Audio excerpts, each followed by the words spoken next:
Hello friends, હવે ધોરણ 9માં આપણે ગયા વિડીયો સુધી યુનિટ 3 જોયો હતો અને એમાં આપણે જે પાઠ જોતા હતા એમાં હવે પાન નંબર 27 ઉપર 27 જે મોહન એન્ડ હિઝ વીના એ યુનિટ ચાલે છે એમાં પાન નંબર 27 ઉપર બીજો પેરેગ્રાફ છે. One evening there was a gathering of close family friends. કે જે એક સાંજે આપણે આગળ જોયું છે કે ભાઈ મોહનને સિતારનો શોખ હતો, એના ઘરના બધા સભ્યો હતા, એક તબલા ને બધું શીખવાનું કહેતા, ક્લાસિકલ મ્યુઝિક, પણ મોહન એનાથી જુદો જ હતો. એટલે એક સાંજે કે છે one evening there was a gathering of close family friends. જે ફેમિલી ફ્રેન્ડ છે આ કુટુંબમાં એનો કુટુંબ અને બીજા બધા મિત્રો હશે બધા ભેગા થયા. In this small gathering, Mohan's brother, sister and nephews, who were also performing artists, અને આ બધામાં જે ફ્રેન્ડ હતા એ બધાની અંદર એના ભાઈ બહેન છે કે પછી બીજા બધા મિત્રો હતા, બધા કલાકારો જ હતા, કંઈક ના કંઈક વગાડવાવાળા હતા. Play music on their classical instruments. આપણે મેં કહ્યું કે આપણે ભેગા થઈએ તો અલગ અલગની વાતો કરીએ સમાજની લઈ. જ્યારે આ સંગીતકારો ભેગા થાય, કુટુંબ ભેગું થાય ત્યારે કોઈ કેવું વગાડે છે એ પ્રેક્ટિસ કરતા. There was a great appreciation શબ્દ છે પ્રશંસા, અને એકબીજાની પ્રશંસા કરતા. કોઈ વગાડે, કોઈ તબલા વગાડે, કોઈ વીણા વગાડે, કોઈ જુદું જુદું બધા કલાકારો હતા, સતંતીઓ બધા, એટલે અને એકબીજાની પ્રશંસા કરતા, વખાણ કરતા. Mohan to express his wish to perform, he played on sitar. અને આપણે જાણીએ છીએ કે મોહન તો સિતાર વગાડતો, એના પર પ્રેક્ટિસ કરતો, અને મોહનને પણ ઈચ્છા થઈ કે લાવો હું પણ મારું કોઈ પરફોર્મન્સ બતાવું, અને એક્સપ્રેસિવ વિશ એને પણ ઈચ્છા વ્યક્ત કરી ટુ પરફોર્મ કંઈક બતાવવાની. He played on sitar. હવે આ ગિટાર વગાડવા લાગ્યો. આફ્ટર હિઝ પરફોર્મન્સ એ રિલેટિવ છે. હવે જ્યારે આ મોહને ગિટાર વગાડી ત્યારે એક સભા સંબંધી શું કહે છે, you need to work very hard with the new instrument. એક સંબંધી હશે એ એમને કંઈક ઓછું ગમ્યું એટલે કહે છે કે એ Mohan, you need to work very hard. તારે હજુ વધારે મહેનતની જરૂર છે. આપણે ધારો કે કોઈ વિદ્યાર્થી હોય એમાં 50 માંથી 45 માર્ક લાવ્યો હોય તો આપણે શિક્ષકો કહેતા હોય કે હજુ વધારે મહેનત કર. એ રીતે અહીંયા મોહનને પણ કે જે તારે વધારે પ્રેક્ટિસની જરૂર છે. One of the relatives said, if it were the sitar, you would have been in the competition with your brother and sister. એક જણે તો એવું પણ કહ્યું, આ મોહન છે ગિટાર વગાડતો તો કે જો તું સિતાર શીખ્યો હોત તો કે છે તારે જે ભાઈ બહેન છે એમની સાથે તું હરીફાઈ પણ કરી શકત. હવે આ જે તું ગિટાર વગાડે છે એમાં તો કોઈ હરીફારો છે એ બીજા કોઈ જાણતા નથી, એટલે કે તને પણ હરીફાઈ કરવાનો મજા આવે નહીં. You have already spent 2 years on it. કે જે 2 વર્ષ તો તે ઓલરેડી આની પાછળ બગાડ્યા છે ગિટાર વગાડવામાં. but still this instrument needs more. હજુ આ સાધન ઉપર તારે વધારે પ્રેક્ટિસ ની જરૂર છે. after his performance someone said, એક જણ બીજો પણ કહે છે, શું કહે છે, the sitar sound is like a flowing stream. Your instrument does not have that depth. કે જે આ મોહન છે ગિટાર વગાડતો. હવે આ લોકોને આપણે સિતાર ચાલે ઇન્ડિયન ક્લાસિકલમાં, એટલે કે જો સિતારનો જે સાઉન્ડ છે એ કે જે ફ્લોઈંગ સ્ટ્રીમ એટલે ઝરણું, એમ ઝરણું વહેતું હોય અને કેવો કલર અવાજ આવે એનો, એવો કે જે સિતારનો અવાજ હોય. Your instrument does not have the depth. Depth એટલે ઊંડાઈ, ડીપ એટલે ઊંડું, DEEP, અને ડેપ્થ એટલે ઊંડાઈ. કે છે આમાં જે ગહનતા જોઈએ સંગીતની એ આમાંથી તારામાંથી નીકળતી નથી.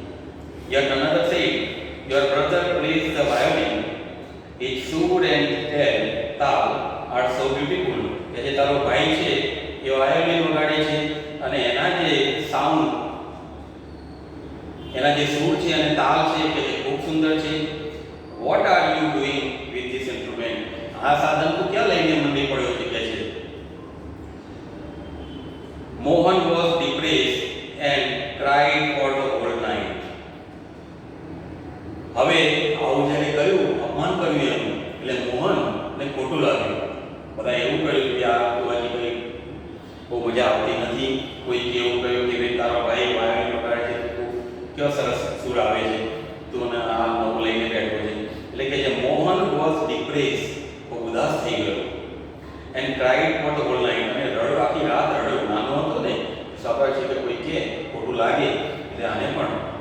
ખોટું લાગ્યું અને ડિપ્રેસ થઈ ગયું અને આખી રાત રડ્યો.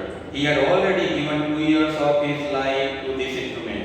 અને દુઃખ એ વાતનું પણ એને હતું કે 2 વર્ષ સુધી સતત મેં આ ઇન્સ્ટ્રુમેન્ટ આ ગિટાર ઉપર પ્રેક્ટિસ કરી છે, છતાં લોકો વખાણતા નથી. But from the heart I am made for guitar. પણ એના હૃદયમાંથી જો એક ઉદ્ગાર નીકળ્યા કરતો હતો, એને આશ્વાસન મળતું હતું અને એને ટેકો મળતો હતો. શું કહે છે? I am made for guitar. કે છે ગમે તે લોકો જેને જે કહેવું હોય કે હું ગિટાર માટે સર્જાયો છું. There is no instrument for me but the guitar. મારા માટે ગિટાર સિવાય બીજું કોઈ સાધન જીવનમાં છે નહીં. જે કહેવું હોય કે હું તો ગિટાર જ પકડી રાખીશ. He thought. This instrument will become my face to the world. અને આ જ સાધન વડે મારે દુનિયાનો સામનો કરવો છે. ભલે અત્યારે સગા સંબંધીઓ કે ઘરમાં ગમે તે કહેતા હોય, પણ આ જ ગિટાર વડે કે છે મારે એનો સામનો કરવો છે. I am sure I am going to make it big. અને મને ખાતરી છે કે હું એને વિશાળ બનાવીશ. Very big. He was determined. અને મનોમન નક્કી કર્યું કે ગમે તે થાય દુનિયાને બતાવી દેવું છે કે ગિટાર કેવી રીતે વગાડે. This experience took place when Mohan was only 16 years old. અને આ જ્યારે એને મનોમન નક્કી કર્યું ત્યારે એની ઉંમર કેટલી છે? 16 years old. ફક્ત 16 વર્ષની ઉંમરે આ મોહને નક્કી કર્યું કે મનોમન કે દુનિયાને બતાવી દેવું છે મારે કે ગિટાર કેવી વાગે છે. It was the turning point of his life. અને આ એના જીવનનો વળાંક હતો, ટર્નિંગ પોઈન્ટ છે. મોહન ડબલ હિઝ રિયાઝ. હવે કોઈને કંઈ બતાવી દેવું હોય આપણે કે જે વિદ્યાર્થી તરીકે પણ છે કે આપણે કોઈ 45 લાવ્યો છે અને આપણે 40 માર્ક છે, તો આપણે એનો ઓવરટેક કરવો હોય તો ભાઈ એમને થઈ જાય નહીં મનોમન નક્કી કરવા માટે. એના માટે શું કરવું પડે? પ્રેક્ટિસ કરવી પડે. એટલે અહીંયા મોહને પણ નક્કી કર્યું કે મારે દુનિયાને ગિટાર બતાવી દેવું છે કે કેવી રીતે વાગે છે અને કેટલું સારું છે. એટલા માટે એને શું કર્યું? ડબલ હિઝ રિયાઝ. જે રિયાઝ કરતો હતો સવારે ઉઠીને એ ડબલ કર્યું. એને 2 કલાક કરતો હતો તો 4 કલાક કરે. And practice for about 10 hours a day. કેટલા કલાક? દિવસમાં 10 કલાક એ પ્રેક્ટિસ કરવા લાગ્યો. હવે 10 કલાક જો આપણે પરીક્ષાને ધ્યાનમાં રાખીએ અને અભ્યાસ કરીએ તો કેવું રિઝલ્ટ આવે? એટલે આવે જ્યાં મહેનત કરો ત્યાં એનો રિઝલ્ટ મળે. એટલે આને 10 કલાક દિવસની પ્રેક્ટિસ કરવા લાગ્યો. He also studied other aspects of the guitar. અને ગિટારના જે બીજા બધા પાસા હતા એનો પણ અભ્યાસ કરવા લાગ્યો. He decided to incorporate the speciality. અને ખાસ પ્રકારનું દરેકનું જો સ્પેશિયલ માણસો હોય એ રીતે, જેમ આપણે ઝાકીર હુસૈન તબલા વાદક છે, એ તબલામાં કેવું હોય ઝાકીર હુસૈનનું નામ પડે એટલે દુનિયામાં લોકો એની વાહ કરે. એવી સ્પેશિયાલિટી કે જે મારે પ્રાપ્ત કરવી છે. Technique and sound of every instrument into the guitar. અને ગિટારના જે ટેકનિક છે, હાર કે જે કંઈ છે એ બધું મારે શીખી લેવું છે. He wanted to invent something which gave the sound and tune of the western guitar but could be played like an Indian veena. હવે આ ગિટારને એવી બનાવી હતી કે જે ઇન્ડિયન વીણા, ભારતની જે વીણા છે વાગે છે ને વાંસળી વાદકો છે આપણે ઘણા બધા, એવી એ આ ગિટારમાંથી પણ એનો વીણા જેવો સૂર નીકળે એ મારે કરી બતાવવું છે. એવું નક્કી કર્યું. Not only the sound that my instrument produces is important, but it must also express my vision, what I want to say through the instrument. અને સંગીત એ ખાલી સાંભળવા માટે નથી, પણ એ જે કલાકાર છે એને શું કહેવા માંગે છે. આપણે જેમ મોઢેથી કંઈ કોઈના વિશે વર્ણન કરવું હોય તો મોઢેથી આપણે એનું વર્ણન કરીએ તો આપણને કેવી એ શું કહેવા માંગે એ ખ્યાલ આવે. એટલે આને શું કરવું છે કે એ પોતાના ગિટાર વડે આ શું કહેવા માંગે છે મોહન જગતને એ સંગીતના સુરોમાંથી લોકો સમજી શકે આવું કરવા માંગે છે. My vision, what I want to say through the instrument. અને આ જગતને શું કહેવા જઈ રહ્યો છું એ કંઈક આ સાધન વડે હું બતાવીશ.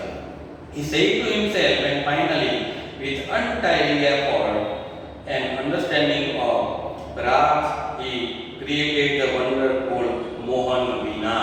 અને ખૂબ પ્રયત્ન કર્યો છે એને કે જે આ મનોમન નક્કી કર્યું.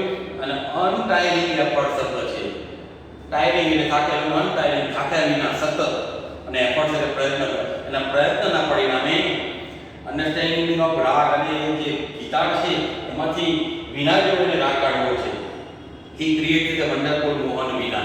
અને એક મોહન પોતાને એક આખું પોતાનું નામ આપવું છે એને, અને મોહન વીણા એવું એને કરી બતાવ્યું. જેમ વીણામાંથી સ્વાદ નીકળે, જે વીણામાંથી જે સૂર નીકળે અને આનંદ આપે, એવો જ આનંદ આ ગિટારમાંથી જે સૂર નીકળે એના જેવા વીણા જેવો મળે છે, એટલે મોહન વીણા કહેવાય છે.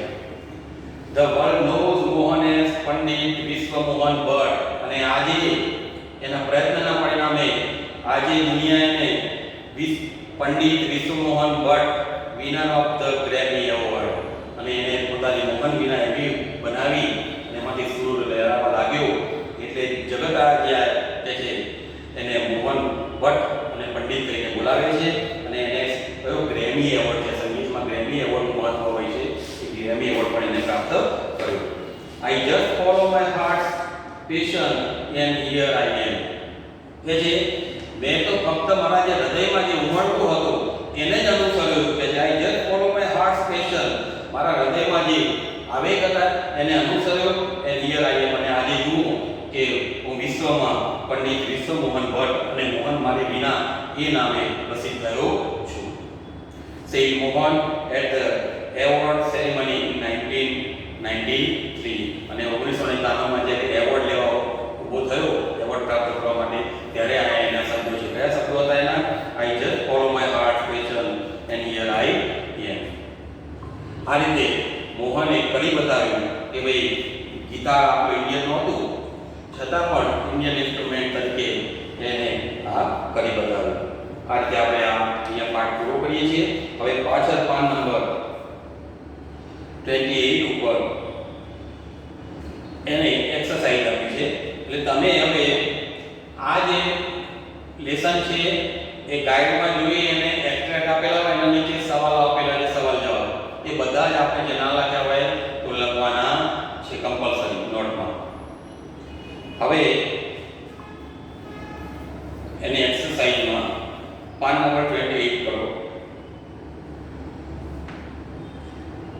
એમાં ગ્લોસરી છે, નીચે વોકેબ્યુલરી છે. એમાં V1, make meaningful pairs of words or phrase from X and Y and write the sentence using and in your context. X અને Y ને જોડી અને કે જે પછી એમાંથી વાક્ય બનાવવાના છે. એક્ઝામ્પલ એને એક આપેલું છે,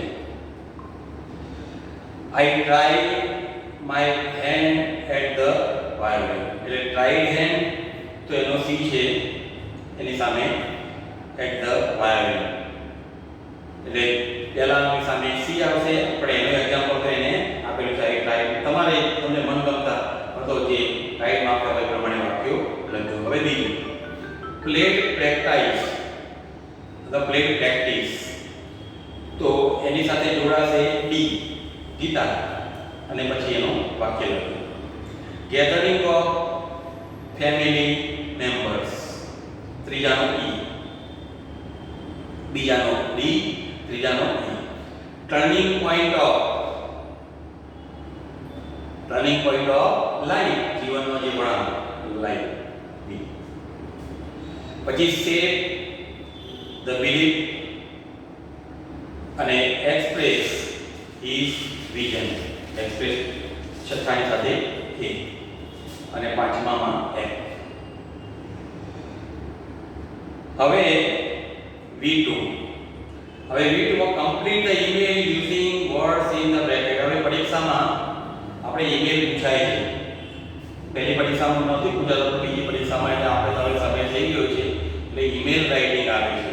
જેમાં આપણે મોબાઈલમાં કરીને ખબર છે કે પહેલા પત્રો લખતા હતા અને એ રીતે જાણ કરતા હતા. હવે ઈમેલથી આપણે મૂળ એક પત્ર જ છે પણ એ મોબાઈલ થ્રુ જાય છે, એ ઈમેલ આપ્યો છે. હવે ઈમેલ પૂરો કરવાનો છે. અહીંયા complete the email using words in the bracket, કૌંસમાં શબ્દો આપેલા છે, એ શબ્દો મૂકી અને આખો ઈમેલ એને આપેલો છે, આપણે એને પૂરો કરવાનો છે. Also fill in the other details, બીજી પણ માહિતી ઉમેરવાની કહી છે. હવે જો એમાં લખનાર ટુ એનો એડ્રેસ એક આપણે વેબસાઇટનું એડ્રેસ બનાવવાનું, ઈમેલ એડ્રેસ બનાવવાનું, તમારે બે કોઈ પણ તૈયાર રાખવાના અને આ રીતે મોકલનાર પણ છે અને કોને મોકલવાનું છે એ પ્રમાણે લખી જશે. હવે સબ્જેક્ટમાં છે એટેન્ડિંગ એ સબ્જેક્ટ લખવાનો હોય તો સબ્જેક્ટમાં એટેન્ડિંગ એ મ્યુઝિક કનેક્શન. હવે ઈમેલ જો 8 છે વચ્ચેનો ભાગ છે. હાય Anjana, I went to a great ખાલી જગ્યા concert last night. હવે ઉપર જે શબ્દો આપ્યા છે એમાંથી આપણે લેવાનું છે. તો કહે છે I went to a great ખાલી જગ્યા concert last night. ગઈ રાત્રે કન્સર્ટ શબ્દ છે તો ઉપરનામાંથી આવશે મ્યુઝિકલ કન્સર્ટ, સંગીત પાર્ટી. મ્યુઝિકલ કન્સર્ટ એટલે ગઈ રાત્રે કે જે એક મોટી એવી સંગીત પાર્ટીમાં હું ગયો અથવા ગઈ. I enjoyed the ખાલી જગ્યા all the artists especially Mohan. મેં બધા જે મોહનની સાથે બધા જે કલાકારો છે એ આર્ટિસ્ટોનું કે છે એનો આનંદ લીધો છે. એનો આનંદ લીધો પરફોર્મન્સ. બીજી ખાલી જગ્યામાં આવશે પરફોર્મન્સ, એનો દેખાવ, એ પ્રભાવ. જે દેખાવ હતો બધા કલાકારોએ જે રજૂ કર્યું એનાથી મને આનંદ આવ્યો એટલે બીજી ખાલી જગ્યામાં performance. He played on his વીણા ખાલી જગ્યા. અને ત્રીજામાં હવે મોહને કેવી રીતે વીણા વગાડી તો ત્રીજી ખાલી જગ્યામાં વીણા કેવી રીતે વગાડી તો મેલોડિયસલી. મેલોડી ચોકલેટ આવે છે ને, મેલોડી એટલે ખૂબ સુંદર, જે આપણને મનને ગમે એ રીતે જે વસ્તુ એને મેલોડિયસલી કહેવાય છે. એટલે એને વીણા ત્રીજી ખાલી જગ્યામાં મેલોડિયસલી. I was very much impressed by his style, so I ખાલી જગ્યા to learn such and ખાલી જગ્યા to play on his future as I am interested in music. તો કે છે I was very much impressed અને એટલો બધો હું કે છે પ્રભાવિત થઈ ગયો. So I ખાલી જગ્યા to learn such, so I determined અને મેં પણ મનોમન નક્કી કર્યું કે આપણે ક્યાંય જઈએ કોઈ પિક્ચર જોઈએ અને આપણને મનોમન થાય કે આપણે પણ આવા હીરો બનવું છે એવું અહીંયા સંગીત પાર્ટીમાં સાંભળીને મને પણ નક્કી કર્યું કે છે I determined to learn such અને એન આર્ટિકલ છે એટલે instrument, an instrument to play on future as I am interested in music. અને કહે છે મને પણ સંગીતમાં ભવિષ્યમાં હું પણ આ સંગીતમાં રસ લેવાનું નક્કી કર્યું. એટલે પહેલી ખાલી જગ્યામાં છે મ્યુઝિકલ, બીજામાં પરફોર્મન્સીસ, ત્રીજામાં મેલોડિયસલી, ચોથામાં ડિટરમાઇન્ડ અને પાંચમામાં ઇન્સ્ટ્રુમેન્ટ. આ રીતે ખાલી જગ્યાઓ પૂરી અને આ ઈમેલ એક આપણે તૈયાર થયો. એક ખાસ બીજું બીટું પણ આપણે લખવાનું છે. હવે V3 સામે પાન નંબર 29 ઉપર